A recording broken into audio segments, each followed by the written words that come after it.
Livro do profeta Daniel, no capítulo 4, por favor.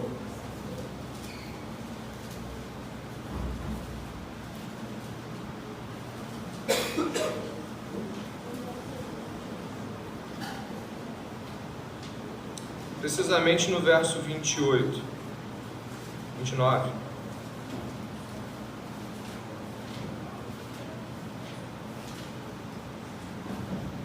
Amém? Amém? Vamos à palavra do Senhor então. Passados 12 meses, quando estava passeando no terraço do palácio real da cidade da Babilônia, o rei disse: não é esta a grande Babilônia que eu construí para a casa real com o meu grandioso poder e para a glória de minha majestade? Enquanto o rei ainda falava, veio uma voz do céu que disse: a você, Nabucodonosor, se anuncia o seguinte: esse reino lhe foi tirado, você será expulso do meio das pessoas, e a sua morada será com os animais selvagens. Você comerá capim como os bois, e passarão 7 tempos, até que você reconheça que o Altíssimo tem domínio sobre os reinos do mundo, e os dá a quem Ele quer. No mesmo instante, se cumpriu a palavra sobre Nabucodonosor. Ele foi expulso do meio das pessoas e começou a comer capim como os bois. O seu corpo foi molhado pelo orvalho do céu, até que lhe cresceram os cabelos como as penas da águia e as suas unhas como as garras das aves. Mas ao fim daqueles dias, eu, Nabucodonosor, levantei os olhos ao céu e recuperei o entendimento. Então eu bendisse o Altíssimo e louvei e glorifiquei aquele que vive para sempre. O seu domínio é eterno e o seu reino se estende de geração em geração. Todos os moradores da terra são considerados como nada, e o Altíssimo faz o que quer com o exército do céu e com os moradores da terra. Não há quem possa deter a sua mão e nem questionar o que ele faz. Nesse tempo, recuperei o entendimento, e para a dignidade do meu reino, recuperei também a minha majestade e o meu resplendor. Os meus conselheiros e os homens importantes vieram me procurar. Fui restabelecido no meu reino, e minha grandeza se tornou ainda maior. Agora eu, Nabucodonosor, louvo, engrandeço e glorifico o Rei do céu, porque todas as suas obras são verdadeiras e os seus caminhos são justos. Ele tem poder para humilhar os orgulhosos. Vamos ao Senhor em oração. Pai, em nome de Jesus, que essa noite, Pai, o Espírito Santo de Deus nos abata, nos desperte a condição humana exata descrita nas Escrituras. Que essa noite, Senhor, a majestade de Deus e o poder e a glória do Altíssimo abatam-se contra esta casa. Que a presença do Espírito Santo seja constrangedora, seja grandiosa, quebrante o nosso espírito, nosso senso de juízo particular, que toda a nossa justiça própria vá embora, e que o poder de Deus seja manifesto aqui nos corações, Senhor, que haja proclamação da salvação de Jesus Cristo, e que o reino de Deus seja manifesto entre nós, em nome de Jesus, o soberano. Amém e amém. Esse texto magnífico, que só em uma leitura é capaz de atordoar os nossos sentidos. Quando você lê um texto desse, você se debruça, abre o coração, não apenas lê como quem conta uma história para uma criança, ou como quem descobre um conhecimento. Quando esse texto é aberto, esse texto revela pavor, ele é terrível. Ele é um texto que engrandece Deus de um modo como muitas vezes tentamos ignorar ou não pensar. A Bíblia se apoia em duas verdades, ou pelo menos duas verdades, onde podemos nos apoiar quando entendemos textos como esse. A primeira grande verdade é que Deus criou todas as coisas. Quando você lê um texto como esse, você reflete que há um Criador, que aqui Nabucodonosor chama de o Rei dos Céus, o Altíssimo. Deus criou todas as coisas. E a segunda coisa a qual devemos observar, e no qual a Bíblia também se apoia quando ela fala sobre temas tão grandiosos: Deus reina sobre todas as coisas. Ele criou e Ele reina. Ele não somente fez todas as coisas, como continua estabelecido sobre todas elas. Essas duas afirmações, quando são levadas a sério, quando não apenas dentro do nosso coração há um compromisso teológico de entendê-las, eu quero entender a grandeza de Deus, quando eu percebo que Deus cria e que Deus governa, todo tipo de indagação cai por terra, qualquer tipo de questionamento que comece a partir disso, quanto à minha própria sorte, quanto à sorte de alguém, ou quanto às coisas que acontecem no mundo, ele cai por terra, ele se desfaz. O que nós vamos ter que buscar em Deus, que criou todas as coisas, o propósito para todas elas, e em Deus que governa todas as coisas, o porquê as coisas estão como estão, para onde eu vou, qual é o meu significado. Nabucodonosor aqui nos apresenta em seu testemunho pessoal, através das escrituras, óbvio, ele apresenta um Deus terrível. E por que é importante ressaltar a palavra terrível? Já que vamos ouvi-la mais uma vez nesse sermão. É porque estamos acostumados a fugir do que é terrível. Andei ouvindo sobre algumas catástrofes nos últimos anos e costumeiramente as catástrofes levam palavras como tragédia em tal lugar. Aconteceu algo terrível em tal lugar, e acabamos nos percebendo de um erro talvez, ou certamente um erro que coloca a palavra terrível como algo que somente abarca a expressão de trágico negativo. O que nós vemos aqui em Nabucodonosor é algo terrivelmente glorioso. Um Deus que é capaz de pegar um rei, e por isso é importante ressaltar, ele se coloca aqui como um rei majestoso. Ele fala: olha a Babilônia que eu coloquei para diante de mim eu poder contemplar a minha glória, a minha majestade.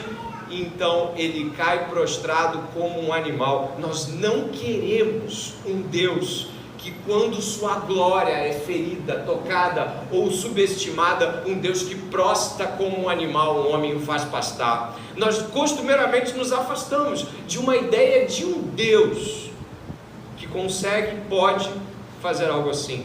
O Deus Papai Noel, o Deus Salvador Papai Noel, o Deus bonzinho, o Deus, aquele Deus que você vê tanta bondade, tanta gentileza, o Jesus do presépio, é muito mais afável e ele não perturba tanto quanto a ideia de um Deus que joga alguém no chão para mostrar sua própria glória e dizer: vá pastar com os animais, quem manda sou eu. Não desejamos essa visão de Deus. Ela é assustadora, ela é terrível. Talvez quando olhamos para momentos assim, nós pensamos: será esse o Deus da escola dominical? O máximo de algumas coisas que acontecem é eu ver um Jonas desobediente, baleia, mas já foi cuspido. Dá 2 sequências de cena, quando já somos crianças, ele já está pregando em Nínive. Mas incrivelmente, o salmo que nós vamos estudar, e eu peço que você vá até ele, por favor, ele estabelece, ele decreta uma afirmação. Salmo 93.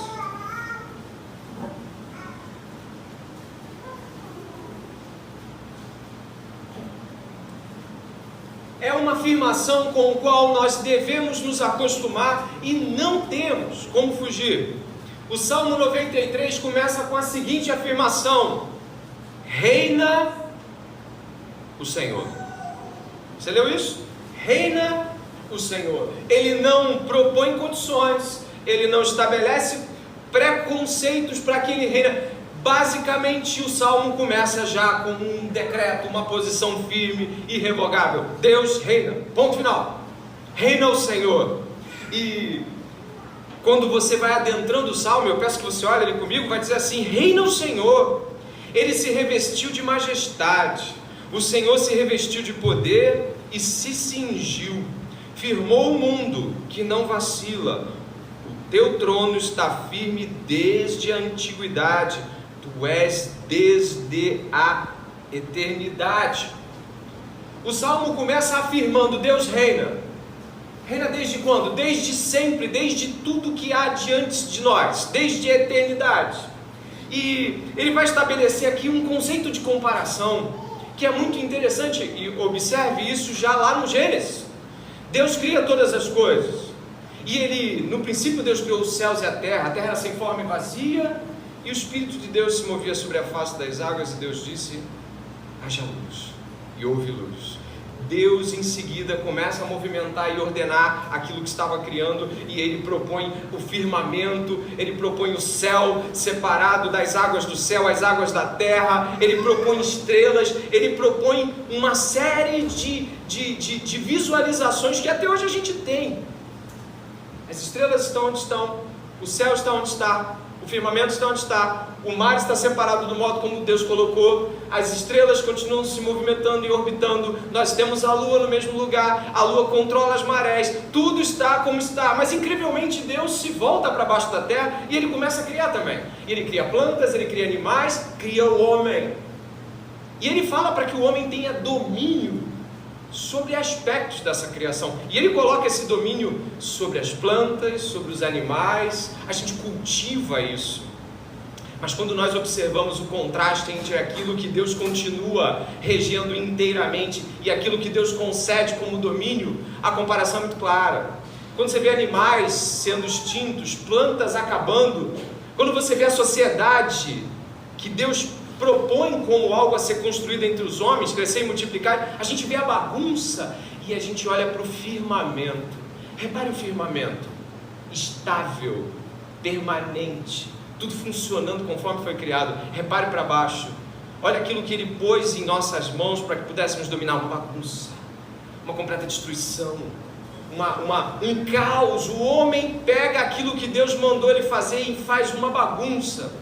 E essa comparação é muito propícia. Repare que quando tu olha para o Salmo 93, vai dizer que firmou o mundo, e esse mundo não vacila. Olha nas escrituras, esse mundo não vacila. Ele está apresentando um aspecto da criação, e esse aspecto da criação é para ser observado em comparação àquilo que foi colocado para que os homens dominem, governem. E a comparação é nítida. O que ele fez para governar de forma direta, embora tudo seja de seu governo, está funcionando até hoje. E aquilo que ele propõe para que a raça humana possa exercer domínio está uma bagunça. E esse olhar é um olhar que Deus requer que o homem tenha.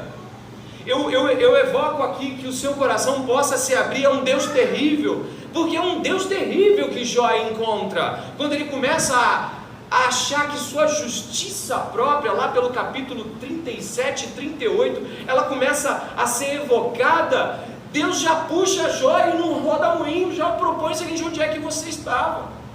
Cinge teus lombos, Jó. Jó em meio a sofrimento, um personagem icônico da Bíblia, as pessoas conhecem o sofrimento de Jó, e Deus ali permite que Satanás toque na vida dele, e perde família, perde casa, perde tudo. E aí sabe o que acontece? Em dado momento Jó começa a perguntar: por quê? Eu mereço isso? Será que eu mereço esse tipo de sofrimento? Deus, vem cá. E é engraçado porque você vê Jó diante de Deus calado, não tem o que dizer. Eu estava lendo o capítulo 38 para realmente respirar esse Deus que nós estamos aqui diante dele hoje, e o capítulo 38 tem uma parte que Deus fala assim: Jó, onde é que você estava? Quando eu estendi as constelações, eu peguei Órion, eu coloquei aqui, a Ursa Maior, eu estiquei, eu coloquei. Jó, onde você estava? Jó calado. Imagina aquela cena, um roda-moinho, Deus falando, Deus começando a falar sobre a criação, e aí ele chega e fala assim: Jó, vem cá, Jó. Lá pelo meio do capítulo 38, vem cá, Jó. Se você gritar em alta voz, chove, chove, chove, você acha que vai chover, Jó? Grita! A proposta de Deus é controla a chuva. Vai. Ele não consegue. Ele não consegue saber como Deus estendeu os céus e nem como os céus continuam funcionando. Jó, assim como eu e você, não consegue gritar por chuva quando há necessidade dela. Assim como eu e você, nós só temos a chance dessa tarde e noite de olhar para esse Deus terrivelmente grande e louvá-lo, porque o Salmo 93 propõe louvor. Deus reina, reina o Senhor.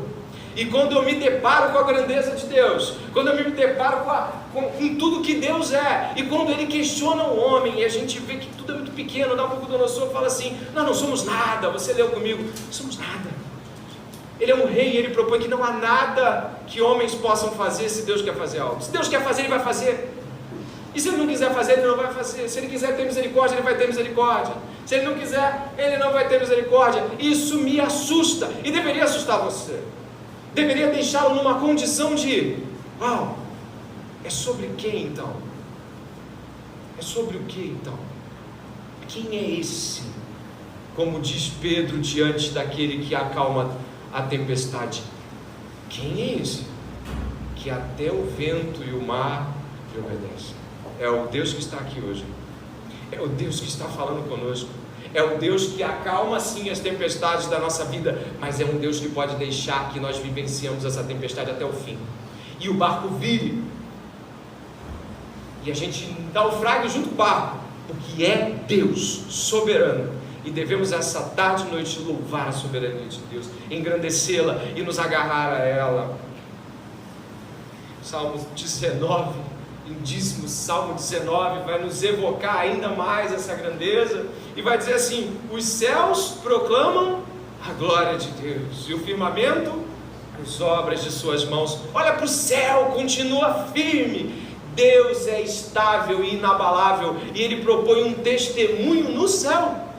É como se nós pudéssemos olhar para a parte da criação deixada lá de propósito, para que eu olhasse e falasse, uau, meu avô viu esse céu, meu bisavô viu esse céu, meus filhos verão esse céu, esse sol, essa lua, nossa, permanece. E Deus os coloca como testemunho de si mesmo, para dizer o seguinte, eu permaneço, você passa, eu continuo, você morre como a erva, eu continuo eternamente. O testemunho de Deus nos céus, que proclamam a sua glória, é um lembrete da eternidade de Deus, da permanência de Deus diante da fragilidade humana e da nossa tentativa vã de controle.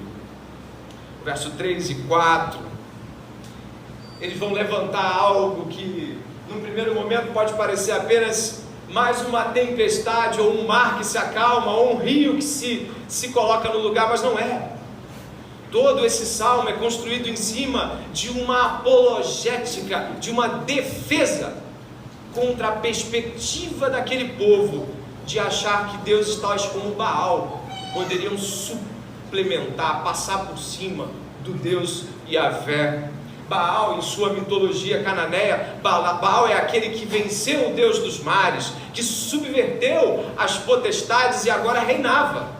Mas havia entre os adoradores de Baal medo. Pasmem, os adoradores de Baal tinham medo, porque assim como Baal venceu deuses, Baal, aquela divindade cananeia de lá de 800 a.C., assim como Baal venceu os deuses, e se via um Deus mais forte, vence Baal.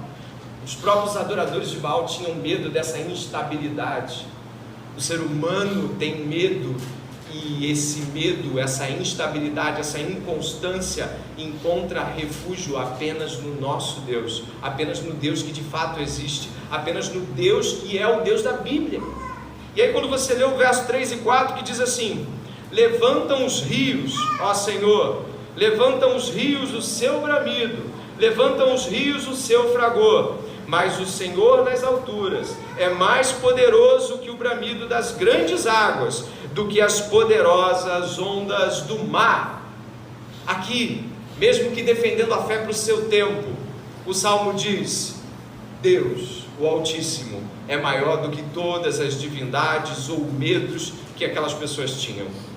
O nosso Deus, que está aqui hoje, Ele define a nossa segurança. Confiar em Deus é estar seguro. Nós já pregamos sobre salmos esse ano muitas vezes, e dentre eles o Salmo 46, Deus é o nosso refúgio e fortaleza, socorro bem presente no dia da angústia.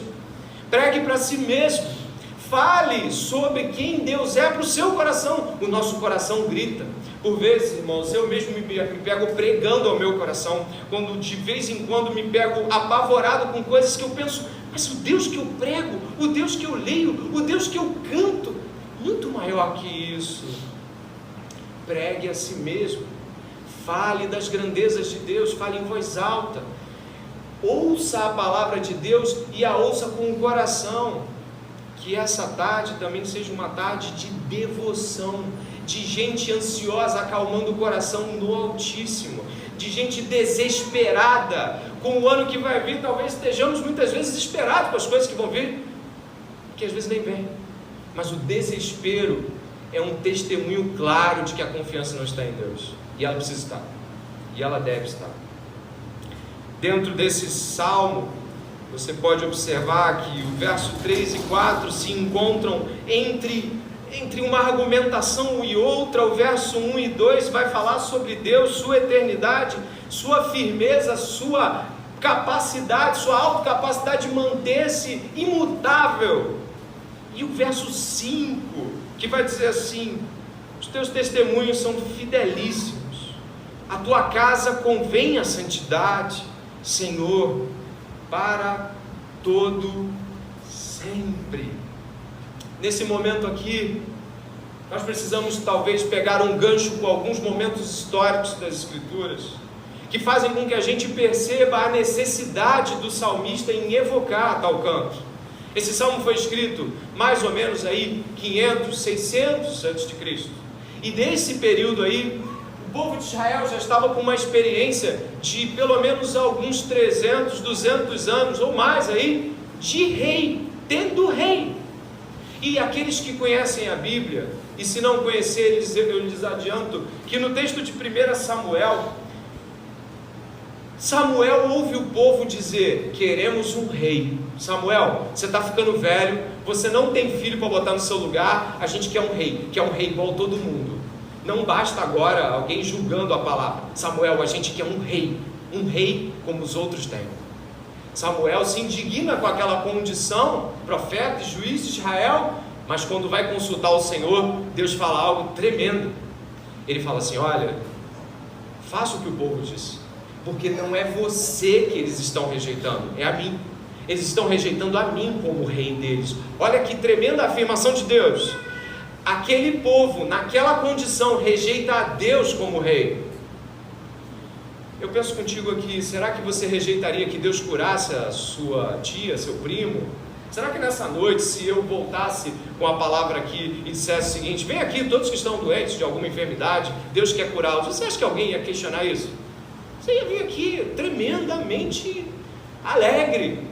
E se eu falasse assim: ele vai curar mesmo, como é que você viria aqui na frente? Se eu dissesse: quem está desempregado, levanta a mão, pode vir aqui.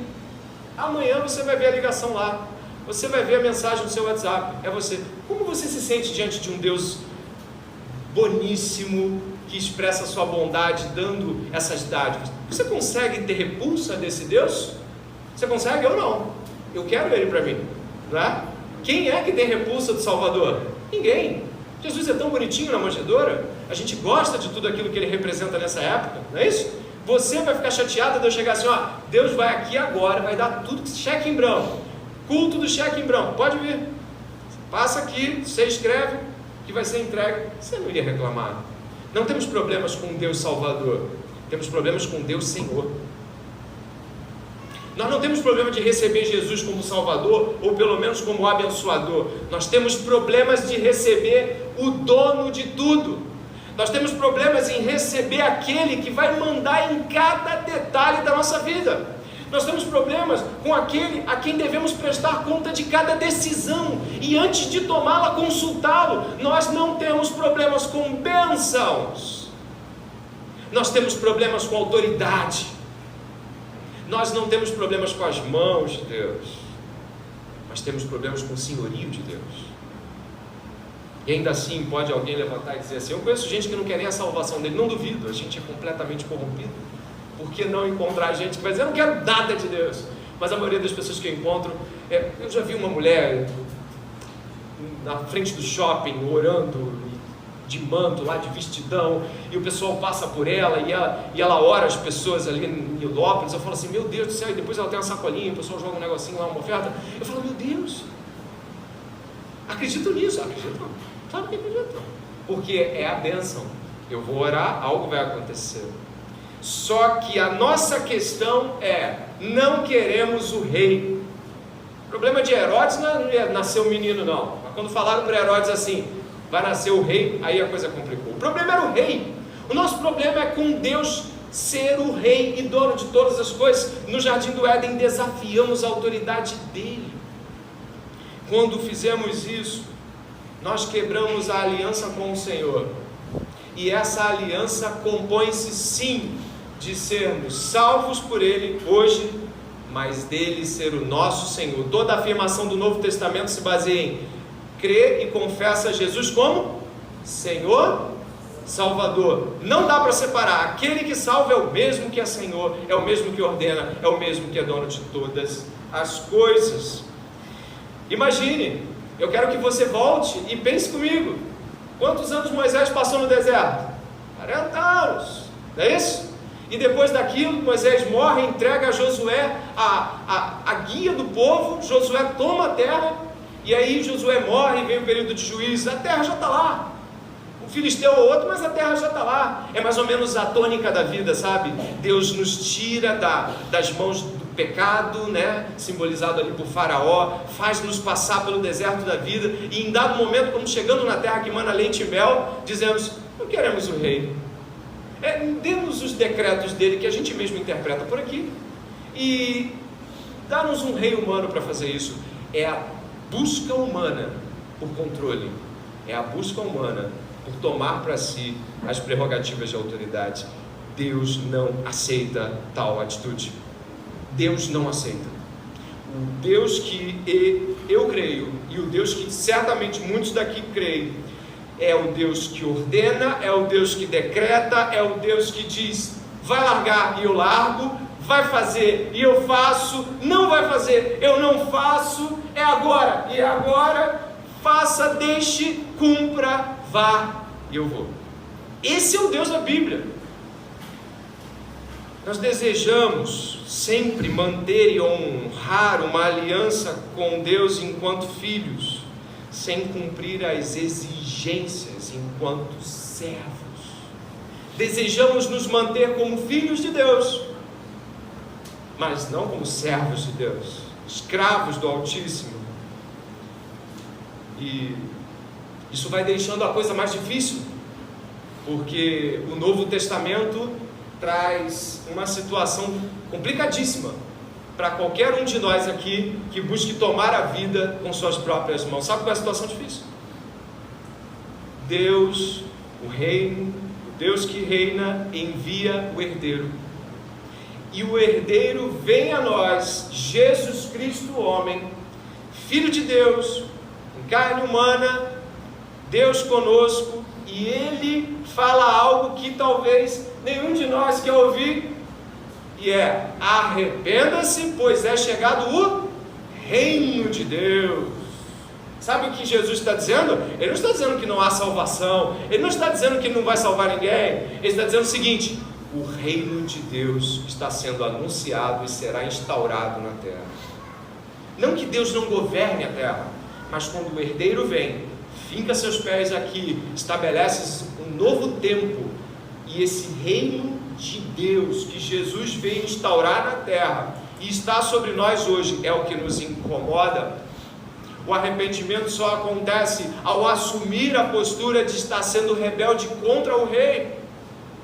Isso é muito notório, a gente percebe essas afirmações quando nós vamos diante de Jesus e nos pedimos a Ele: Pai, e ensina-nos a orar. E ele, é claro, o que ele faz? Pai nosso que está no céu, santificado seja o teu nome, venha o teu reino.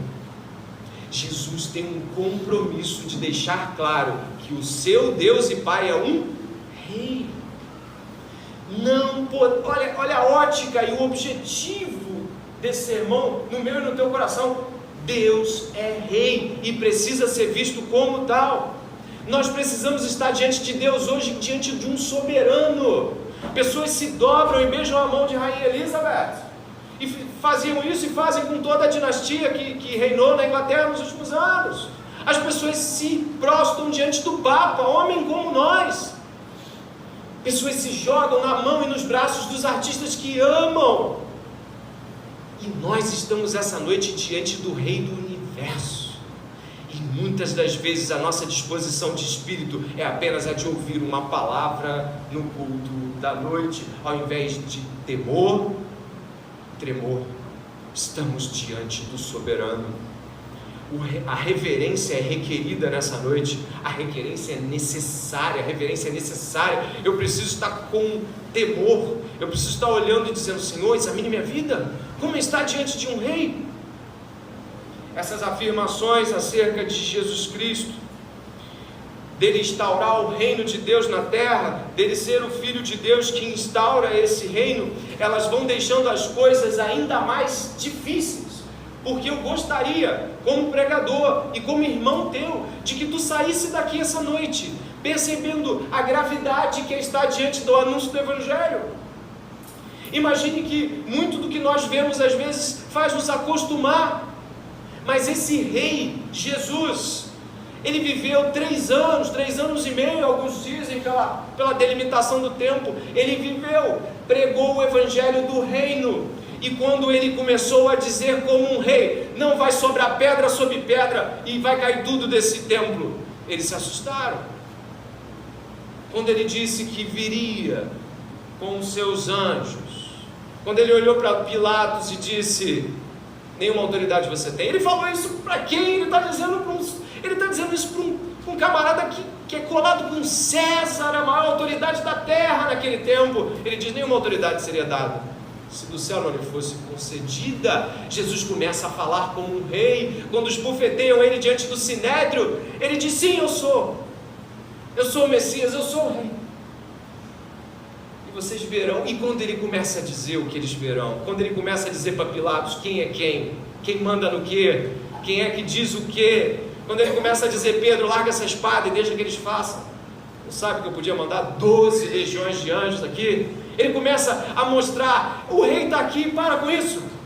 Quem está mandando sou eu. Ninguém está me prendendo, eu me deixo prender. Ninguém pode botar a mão em mim se eu não deixar. Ele começa a exalar a exuberância da nobreza. E aí, como nobre, é preso, apanha. Olha, percebe a grandeza disso. Ele apanha como um rei. Ele sofre como um nobre.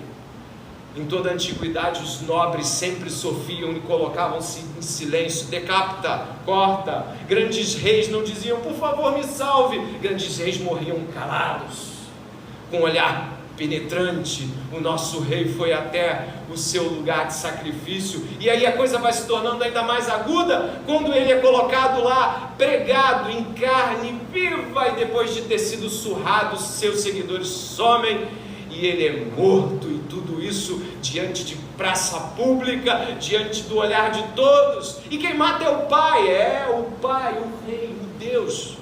Ele mata o Filho e instrumentaliza isso por meio de mãos humanas animadas, muito comprometidas com escarnecer Jesus e esmagar Jesus. Como se não bastasse, o Filho é morto, colocado em uma caverna, em um sepulcro. A cena não para, o movimento não para. Anjos poderosos assustam os soldados. As trancas do inferno, eu imagino Jesus saindo das entranhas da morte. Que cena poderosa! O Altíssimo levantando ele todo o céu em júbilo, ele ressuscitou, e ele vem grandiosamente, aparece singelamente a algumas mulheres, a alguns homens, e como um nobre, com toda a sua humildade nobre, aparece diante dos seus seguidores. A história não para, porque Jesus sobe como um nobre rei, deixa seu espírito e seu poder sobre aqueles homens que, como seu rei, são mortos. E tudo isso, todo esse palco, todo esse desenho, toda essa evocação de nobreza está diante dos nossos olhos. E eu e você, essa noite, estamos ouvindo essas histórias que de fato aconteceram uma por uma, são fatos reais. E nós estamos aqui dizendo, cremos no Evangelho que esmagou o Filho na cruz, no Evangelho que pegou cada um dos seguidores diretos de Jesus e foram esmagados. Tu crê nesse Evangelho? O verso 5 diz, os teus testemunhos são fidelíssimos, esse testemunho é fiel. E diz mais, a tua casa convém, o que está escrito? Santidade. Sabe qual é o único modo que Deus requer santidade? Com morte. Deus santifica os seus, separando-os do mundo e os matando para o mundo. Ninguém que essa noite busca santidade ao Senhor, vai buscá-la, senão pelo meio da morte de Jesus, que vai desembocar na sua própria morte. A santificação no cristianismo é mortal, mata ego, mata desejo, mata sonho, mata tudo. E o que ficar? E se ficar, Deus mata. É só esperar. Nossa dificuldade em compreender as grandezas de um rei são de que o modo como esse rei opera as suas grandezas às vezes não é muito clara. Essa noite o Senhor nos chama a uma percepção do seu reinado. É impossível que nos submetamos a Deus sem temê-lo profundamente essa noite. Quando eu me aproximo desse fim de sermão, dessa conclusão, eu te convido a pensar que em Mateus capítulo 25, não precisa abrir, eu só vou fazer uma citação. Mateus capítulo 25, 31 vai dizer assim, Jesus, quando o Filho do Homem vier, preste atenção, quando o Filho do Homem vier, e os seus anjos descendo, imagine a cena, o Filho do Homem vindo com seus anjos, imagine a cena, e os reis da terra forem colocados nos seus devidos lugares, e eu separar, como um pastor separa os bodes das ovelhas. Você imagina essa cena? Não precisa imaginar só. Vai em Apocalipse comigo, capítulo 19.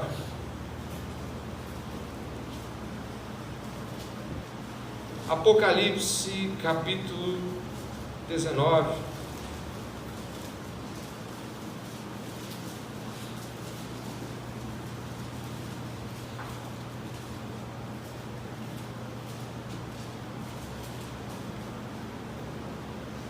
Eu gostaria, diante dessa leitura final, eu gostaria de perguntar se você de fato está submetido a Jesus Cristo, e se o Deus que você vai ler agora é o Deus da qual você diz ter sido convertido. Diz assim a palavra do Senhor em Apocalipse capítulo 19, verso 10, parte B. Pois o testemunho de Jesus, olha, os teus testemunhos são fidelíssimos. Lembra que você leu isso, né? Os testemunhos são fidelíssimos. Pois o testemunho de Jesus é o espírito da profecia. Olha aquela cena majestosa que eu lhe citei de Mateus 25 sendo desdobrada. Vi o céu aberto, e eis um cavalo branco, e o seu cavaleiro se chama Fiel e Verdadeiro, e julga o combate com justiça. Os seus olhos são como chamas de fogo, na cabeça dele há muitos diademas. Tem um nome escrito que ninguém conhece a não ser ele mesmo. Está vestido com um manto encharcado de sangue, e o seu nome é o Verbo de Deus. Os exércitos do céu o seguiam, montados em cavalos brancos e vestidos de linho finíssimo, branco, puro. Da sua boca saiu uma espada afiada, para com ela ferir as nações. Ele mesmo as regerá com cetro de ferro, e ele mesmo é que pisa o lagar do vinho do furor da ira do Deus Todo-Poderoso. No seu manto e na sua coxa está escrito um nome: Rei dos Reis e Senhor dos Senhores. Então vi um anjo posto em pé no sol. Imagine essa cena, um anjo em cima do sol. Ele gritou com voz forte, dizendo a todas as aves que voam pelo meio do céu: venham, reúnam-se para a grande ceia de Deus, para comer carne de reis, carne de comandantes, carne de poderosos, carne de cavalos e seus cavaleiros, carne de todos, quer livres, quer escravos, tanto pequenos como grandes. E vi a besta e os reis da terra com seus exércitos reunidos para fazer guerra contra aquele que estava montado no cavalo e contra o seu exército. Mas a besta foi presa, e com ela foi preso o falso profeta, que com sinais feitos diante da besta seduziu aqueles que receberam a marca da besta e eram os adoradores de sua imagem. Os dois foram lançados vivos dentro do lago de fogo que queima com enxofre. Os outros foram mortos com a espada que saía da boca daquele que estava montado no cavalo. Todas as aves se fartaram das suas carnes. Isso é terrível! Isso é terrível! Jesus voltando e passando a fio de espada, mandando jogar em fogo que queime e não para de queimar. Qualquer cenário como esse nos deveria deixar atordoados. Oramos para Ele todas as noites, clamamos por Ele quando estamos doentes, mas devemos temê-lo, porque é este o nosso Deus. A santidade convém à casa do Senhor. Olha, essa palavra me parece mais um alerta do que apenas uma constatação. Sejam santos. Não brinquem, vocês pertencem a um Deus tremendamente terrível. Jesus nos oferta a salvação, Ele nos oferta a sua bondade, Ele nos coloca à disposição salvação gratuita. Mas ai daquele que não receber Jesus Cristo, ai daquele que apostar em sua própria justiça, ai daquele que estiver esperando pela semana, ai daquele que essa noite diz: ainda tenho um tempo para minha vadiagem particular, ai daquele que tem compromisso com suas próprias escolhas, ai daquele que quando é chamado, vá, diz: não, ainda não, Senhor, tenho medo, ainda não estou pronto. Ai daquele que se negar a dizer não para um Deus como esse, para um rei como esse. Temamos e tremamos diante da presença de um rei. O rei poderoso está aqui. Tema, trema, submeta-se. Termino com uma frase tão conhecida, mas que evoca nesse momento essa profunda certeza de que é isso mesmo. Um irmão nosso do final do século XIX, no século XX, Abraham Kuyper, disse uma frase muito conhecida: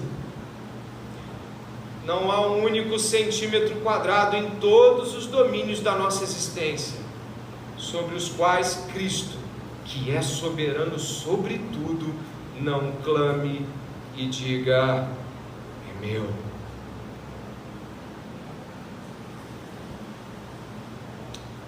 Você pode terminar a sua vida como Paulo ou como Judas, mas em ambos os casos Deus será glorificado, seja com alguém queimando no lago de fogo e enxofre para a glória do Senhor, ou seja alguém glorificando a Deus de eternidade em eternidade. Estamos diante de Deus, e é um Deus terrível. Em oração comigo nesse momento.